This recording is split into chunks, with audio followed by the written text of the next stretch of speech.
Četrtič. Rešitev problema je naš izdelek ali storitev. Kako naša rešitev reši problem? Ko imamo dobro definiran problem in osebe, ki se z njim srečujejo, lahko preidemo na rešitev.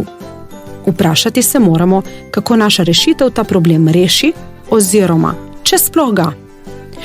V poslovnem kanvasu opišemo, kako produkt ali storitev izgleda, kako deluje in kaj so njegove ključne značilnosti. Pogosto se zgodi, da se rešitev, ki smo jo imeli od začetka v glavi, tukaj spremeni. Mogoče smo v prejšnjih 2 poglavjih dognali kaj novega, zaradi česar moramo idejo nekoliko spremeniti. To je čisto v redu. Bolje je spremembe udejaniti sedaj, ko še nimamo stroškov, kot pa potem, ko smo produkt že lansirali na trg. Rešitev naj bo tukaj samo v grobem opisana, saj se bomo s prototipiranjem ukvarjali kasneje. Rešitev mora biti primerna za kupce. Paziti moramo, da je rešitev, ki smo jo izbrali, dejansko primerna za naše kupce.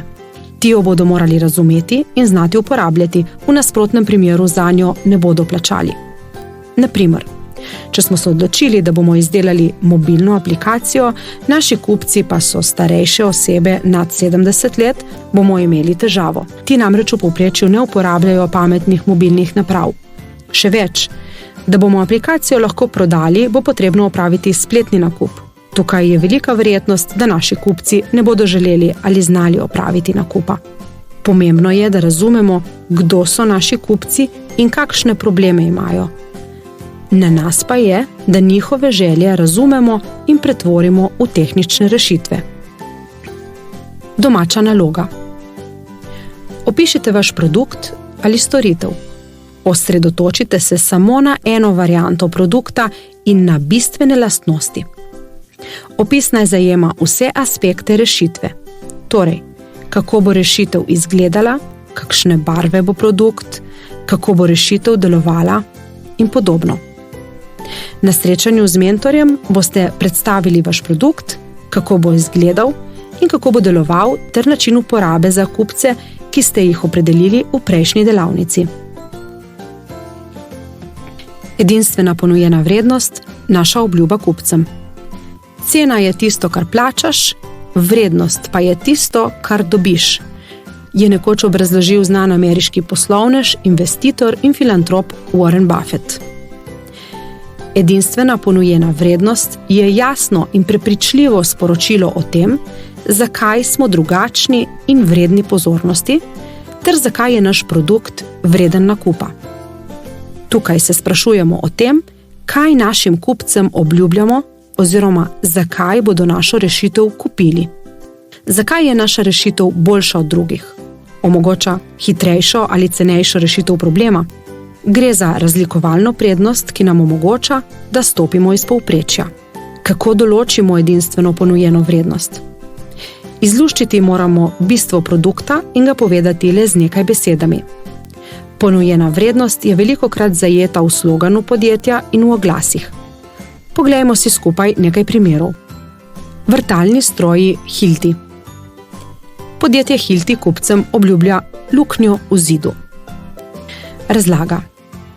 Podjetje Hilti izdeluje profesionalne vrtalne stroje in druge gradbene stroje.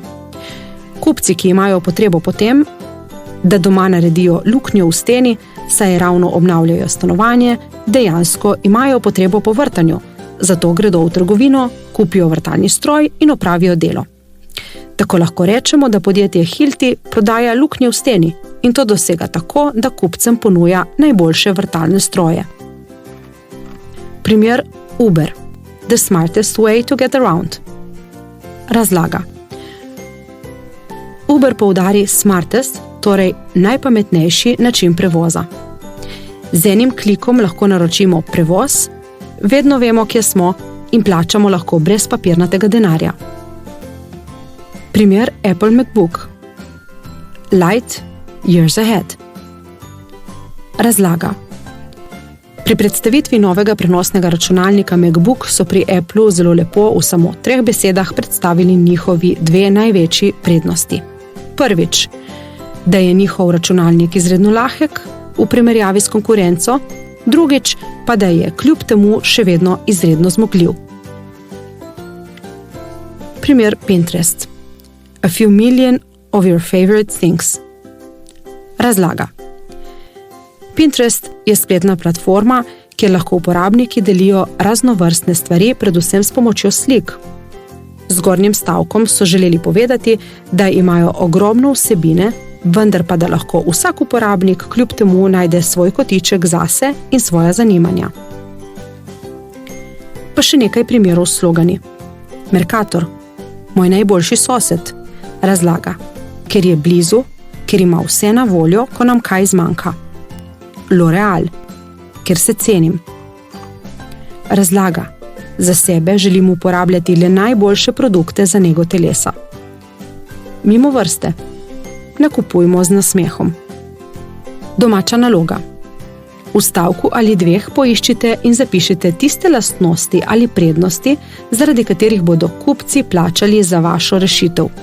Z drugimi besedami, katera je najpomembnejša lastnost vašega izdelka ali storitve, če se postavite v kožo kupcev. Iz teh lastnosti pripravite 3 do 5 sloganov, iz katerih je takoj jasno, da govorijo o vašem produktu.